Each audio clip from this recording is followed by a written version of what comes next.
Kryeprokurori i përgjithshëm Adriatik Llalla në takimin e parë me varësit e tij në Shkallëvendi kërkoi që çdo i korruptuar, qoftë politikan, zyrtar apo qytetar i thjesht, të hetohet.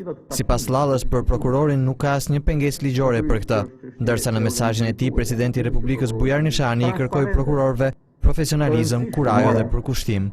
Lufta kundër korrupsionit do të jetë një ndër prioritetet gjatë mandatit tim.